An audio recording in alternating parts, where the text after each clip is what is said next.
ये बड़ी जटिल समस्या है। ये सास मिलना, नंद मिलना, पति मिलना, बहू मिलना, ये हकीकत तो ये है हमारे ही किन्हीं कर्मों का फल है। बिना अच्छे कर्मों के अच्छे संबंध नहीं मिलते। यदि कभी अच्छे कर्म नहीं किए हैं तो फिर अच्छे संबंध नहीं मिलेंगे। ये सोच करके कि हमारे किसी कर्म का फल है, भगवान से ये कहना भगवान झेलने की क्षमता दे और अपनी भक्ति में मुझे लगा ले, ऐसी प्रार्थना करना। क्योंकि इस धरती पर पूरी तरह किसी को सुख नहीं है, कहीं ना कहीं कोई ना कोई दुख तो रहता ही है। और वो ये याद दिलाता है कि भगवान को याद कर, भगवान को भजन कर। यदि खराब बहू मिलती है तो समझना तुम्हें याद दिलाने आई है कि भगवान को मत भूलना। और खराब सास मिली है तो वो याद दिला रही है कि भगवान को मत भूलना है। खराब नंद मिली है, नंद पे तो करिए सबर हो जाता है कि काउ दिन मरेगी या तो कटेगी, चली जाएगी, थोड़ा सबर हो जाता है। पर मैं एक बात जरूर कहूंगा, ये तो मैंने बहुओं के पक्ष में बात कह दी कि पराई जाई तुम्हारे घर आई है, उसको सताना मत। लेकिन मैं ये भी कहना चाहूंगा उस बहू को भी घोर नरक प्राप्त होता है। जो बहू आई थी इसलिए कि उसके सास ससुर माँ बाप ये आस लगाए बैठे थे कि मेरे घर बहू आवेगी तो सेवा करेगी, और वो वहां आकर के कलेश करे, उस बहू को भी घोर नरक प्राप्त होता है। अरे जो बहू रोज सपना देखती थी कि मेरा बेटा बड़ा हैगा, अब ब्याह होगा, बहू आवेगी, और वो 1 2 4 6 महीना बाद ही उस सासू में दोष देखने लगे, बुराई देखने लगे, वह बहू नहीं है, बहू के नाम पर कलंक है। और धीमे धीमे ये बात कहने लगे कि मुझे तो अलग होना है, मुझे तो अलग होना है। अब तुम केवल सास के प्रति अपराध नहीं कर रही है, वो बहू अपने पति के प्रति भी अपराध कर रही है। क्यों? क्योंकि वह अपनी मां से कैसे कहे, कौन से मोहते कहे कि मां मुझे अलग होना है। यदि वो मां से कहे तो एक पुत्र का धर्म खत्म होता है, और जो पत्नी अपने पति के धर्म को नष्ट करने पर तुली हो, वो पत्नी तो नहीं हो सकती, चाहे कुछ भी हो, एक अच्छी बहू नहीं हो सकती। बहुत सी बहुएं इतनी खराब आती हैं कि अलग हो जाने के बाद में भी अपनी सास को चैन से नहीं जीने देती, अपने पति को चैन से नहीं जीने देती। यदि कभी कभी अलग हो गई और अलग होकर के भी सिटी में चली गई अपने पति को लेकर के, अब बेटे का मन कभी माँ से मिलने का करता है और कभी घर जाने की बात करे तो कलेश खड़ा कर देती है कि अभी तुम बच्चे हो जो मम्मी का दूध पीने जा रहे हो। अरे अपने बच्चों को देखो, अपने काम देखो, रोज माँ के पास, रोज माँ के पास। जब तुम्हें माँ के पास रहना था तो मुझे ब्याह के क्यों लाए? ऐसी नालायक औरत को नरक भी झेलता नहीं है साहब। एक माँ बाप के पवित्र संबंध को, प्रेम भरे संबंध को, इतने श्रेष्ठ संबंध को जो तोड़ने का प्रयास कर रही है। जो पत्नी अपने पति को उसकी मां से दूर करने की कोशिश करती है, वो ऐसी बद्दुआएं प्राप्त करती है मां की, क्योंकि इस दुनिया में मां की दुआ को परमात्मा भी कभी मिटा नहीं सकता, दुआ दे या बद्दुआ दे। अब जिसने गोद में पाला, पेट में रखा, और वही अपने बेटे से मिलने को तरस जाए, तो वो तुम्हें दुआ देगी कि बद्दुआ देगी? कितनी बेचारे बड़े बूढ़े माँ बाप हो गए गांव में, और उनके पास बेटा जा तक न सके, सेवा करना तो दूर, मिलने के लिए। और मां कैसी होती है पता है? मां को पता लग जाए कि ये जब यहां आता है तो इसकी घरवाली कलेश करती है, तो फिर वो तो ये कहती, बेटा तू मत आओ करे, तू सुखी रहे ना, क्योंकि मैं तो तेरी मां हूं, मैं तो तेरा दर्द समझती हूं। पर वो पराए घर से आई है ना, उसे तो अपना सुख चाहिए, उसे तेरे सुख से क्या लेना देना। तो मां पता है अपने कलेजे के टुकड़े को ये कह करके विदा कर देती है कि तू मत आइयो, मेरे हाथ पांव चल रहे हैं, मैं करूंगी खाऊंगी, पर तेरे दुख को मैं देख नहीं पाती। मुझे फलाने ने बताया था कि तू जब जब आता है तो तेरी बहू कलेश करती है, तेरी घरवाली कलेश करती है, तू मत आया कर। धन्य है वो मां, और धिक्कार है उस पत्नी को जो उसकी मां से उसके बेटे को छीन लेती है। बहू बनना है ना, तो एक बात को सदा ध्यान रखना, एक दिन तुम भी मां बनोगी, और तुम्हारे कलेजे के टुकड़े को जब तुमसे कोई छीनेगा, तो ये जो केवल बदला नहीं मिलता है दुनिया में, कई गुना होकर के मिलता है, कई गुना ब्याज सहित। तुमने किसी के बेटे को छीना है ना, ऐसे तुमसे भी तुम्हारा बेटा एक दिन छिन जाएगा। एक बेटा शहर में रहता था, उसकी मां गांव में रहती थी, नौकरी करता था। एक दिन उसने फोन किया अपनी पत्नी से कि मम्मी बीमार है, मैं चला जाऊं? लेकिन वो तो खतरनाक थी, उसने फोन पे 50 सुना दी, मेरा बालक बीमार है, मेरे घर में काम पड़ा है, आज संडे का दिन था, आज इतने काम करने थे, तुम संडे के दिन भी ऑफिस चले गए हैं, और तुम्हें माँ की पड़ी है, लाख सुनाई। पर उसने कहा दुनिया मुझे गाली देगी, मेरी माँ बीमार है, और मैं एक माँ के लिए भी एक दिन नहीं निकाल पाया, तो मेरा जीना बेकार है। और वो कलेश करती रही। उसने आखिर फोन पर कह दिया, सुन, तुम्हें बुरा लगे या भला लगे, तुझे रहना हो या न रहना हो, लेकिन मैं अपनी बीमार मां को तेरी इन बातों से छोड़ने वाला नहीं हूं, मैं तो उसको लाऊंगा। उसने भी फोन पे कह दिया मेरे घर में लाने की जरूरत नहीं है, हॉस्पिटल ले जाना, हॉस्पिटल से वापस वहीं करके आना, घर पे लाए तो बहुत बुरा हो जाएगा।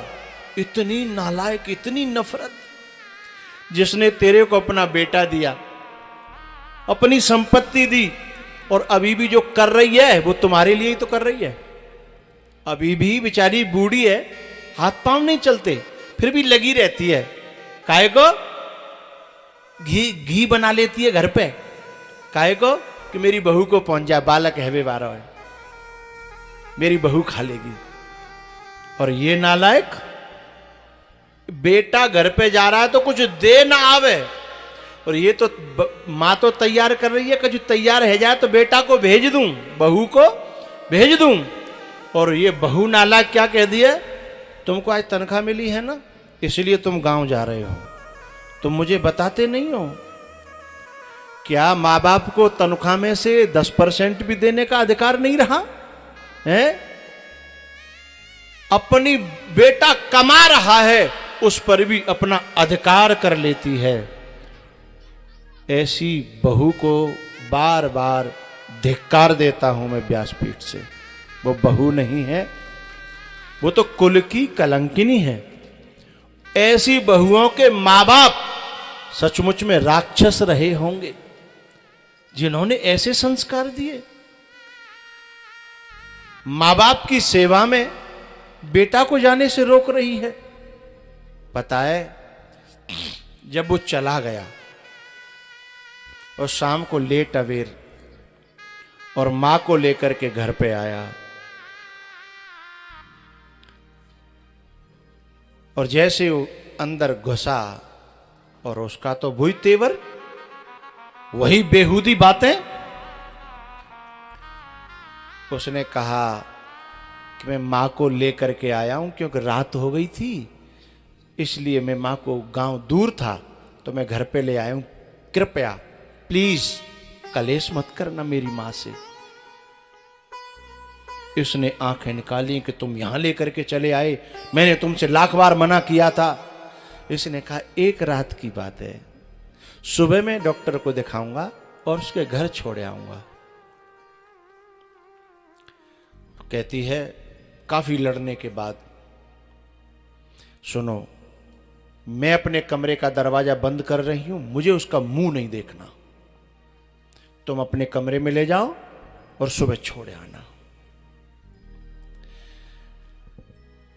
इसने कहा तू अपने कमरे में चली जाना, पर जब मां मैं अंदर लाऊं तो थोड़ा पांव छू लेना, प्रणाम कर लेना, पांव छू लेना, मेरी इज्जत रह जाएगी। वो बोली ठीक है, मैं बोलूंगी नहीं। बोले बिल्कुल मत बोलना। बोले ले आइए। और जब वो उस मां को अंदर लेकर के आया और उस नारी की आंखें फटी की फटी रह गईं, एकदम जाके लिपट गई। बोली मेरी मां? अरे तुम तो कह रहे थे। बोले मैं तो मां कह रहा था केवल, और ये भेद तू करती है, मेरा और तेरा। मैंने तो कभी दोनों माताओं में भेद नहीं किया। और तुझे अपनी मां नजर आई तो तू गले से लिपट गई, तेरे आंसू आ गए, और मेरी मां का नाम सुनकर के तेरी आंखें लाल हो जाती हैं। यदि ऐसा व्यवहार मैं तेरी मां के साथ करूं तो तुझे कैसा लगेगा? जो तेरे जैसी कलेशिन और डाहिन जिसने मेरे गले लपेट दी है, तेरी मां ज्यादा खतरनाक है कि मेरी मां ने मुझे तुझे दान कर दिया है, या मेरी मां ज्यादा खतरनाक है? दाहिन तो तेरी मां होनी चाहिए थी, लेकिन मैं कभी माओ में फर्क नहीं करता, क्योंकि तेरी वजह से कोई मां कलंकित हो ये ठीक नहीं है। मैं दोनों माताओं में कोई भेद नहीं करता, लेकिन तेरे अंदर ये भेद बैठा है कि ये मेरी मां और ये तेरी मां। अब तेरी मां आई तो तेरा दिल फूट पड़ा, तेरी आंखों में आंसू आ गए, तू कलेजे से लिपट गई। जब तेरी मां तुझे प्रेम करती है तो तुझे अच्छा लगता है ना, तेरी मां तुझे मिलती है तो तुझे अच्छा लगता है ना, और तू एक बेटे को उसकी मां से मिलने नहीं देती, रोकती है, कुछ देने नहीं देती। तू अपनी मां को हर बार कुछ न कुछ छुप करके दे करके आती है। तू अपनी मां को, तेरा धर्म नहीं है देने का, और फिर भी तू अपनी मां को कुछ न कुछ दे करके आती है, अपनी बहनों को कुछ दे करके आती है, अपने भाइयों को कुछ न कुछ छुप करके दे करके आती है। मैं जानता हूं, पर आज तक मैंने तुझे टोका कभी नहीं टोका, लेकिन वो तेरा धर्म नहीं है, तू तो अधर्म करके भी देती है। और मेरा धर्म है अपने मां बाप की सेवा करना, अपने भाइयों को संग लेके चलना। यदि तेरे भाई को जरूरत पड़े 1,00,000 2 लाख की, तो तू भाई की तरफ से खुद प्रार्थना करती है और कहती है मेरे भाई को जरूरत है, दे देगा, लौटा देगा, मैं हूं ना, मैं लौटा लूंगी। लेकिन यदि मेरे भाई को जरूरत पड़े, जो मेरा मां जाया भाई है, जिसकी मदद करना मेरा कर्तव्य है, यदि वहां मैं देने की कोशिश करूं तो तू घर में कलेश कर देती है, घर में रार पैदा कर देती है। बार बार तेरे ये व्यवहार क्या सच बता ठीक है? तब उस पत्नी ने कहा कि सच में मुझे मेरी मां की बहुत याद आती है, मेरी मां मुझे बहुत अच्छी लगती है। तो आज मैं तेरी मां की सेवा कर रहा हूं तो तुझे अच्छा लग रहा है ना? ऐसे ही तू यदि मेरी मां की भी सेवा करे तो मुझे भी बहुत अच्छा लगेगा। तब उस नारी ने कहा, आज मेरी आंखें खुल गई, मेरी समझ में आ गई। तुम मेरी मां को इतना महत्व देते हो, इतना प्रेम देते हो। बोले फिर तूने मेरा मेरी कहा। मां तो मां होती है, असहाय होती है, दिल से प्रेम करती है सबको। तेरी मां मुझे भी प्रेम करती है कि नहीं? मेरी मां तुझे बहुत प्रेम करती है कि नहीं? लेकिन उस प्रेम को महसूस करने के लिए खुद के अंदर भी प्रेम की आंख होनी चाहिए, खुद के अंदर भी प्रेम की आंख होनी चाहिए। यदि अपने अंदर ईर्ष्या भरी है, द्वेष भरा है, विकार भरे हैं, तो मां की ओर से आता हुआ प्रेम भी समझ में नहीं आएगा, पिता की तरफ से आता हुआ प्रेम भी समझ में नहीं आएगा। तब उस पत्नी ने कहा, कल हम गांव चलेंगे मां के पास। बोले नहीं, कल हम ससुराल चलेंगे, पहले इस मां को विदा करने के लिए। दवाई दिलवा दी है मैंने, दवाई दिलवा दी और उस मां को घर छोड़ने के लिए गए। दूसरे दिन फिर वो माँ अपने घर अपनी पत्नी को लेकर के, पत्नी स्वयं लेकर के गई और माँ बाप को गले से लगाया। प्यारे, माँ बाप की सेवा का आनंद जो होता है ना, ऐसा आनंद धरती पर कोई दूसरा नहीं होता।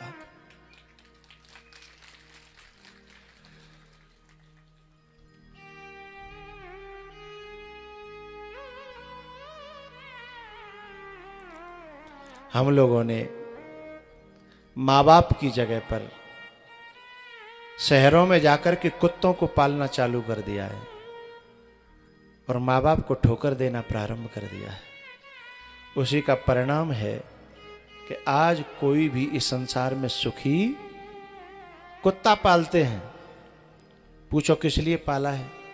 बोले ये थोड़ा वफादार है। माँ बाप से ज्यादा वफादार इस धरती पर कोई होता नहीं है। माँ बाप से ज्यादा रक्षा करने वाला कोई होता नहीं है, प्यारे हो। उन बहुओं से मेरा कहना था कि कभी उनसे, उन माताओं से उनका बेटा मत छीनना, जिन माताओं ने तुम्हें घर में बुलाने के लिए बचपन से ही भगवान से आरती और पूजा करी है कि कबू मेरे घर में सुलक्षणी बहू आवे, ऐसो पांव पड़े हैं कि मेरे घर में सुख और शांति आए। और वो आते ही तुम फिर उस घर में फूट की बात करो, तेज तर्रार बात करो, हैं? माता की बद्दुआएं मत लेना, सास की बद्दुआएं मत लेना।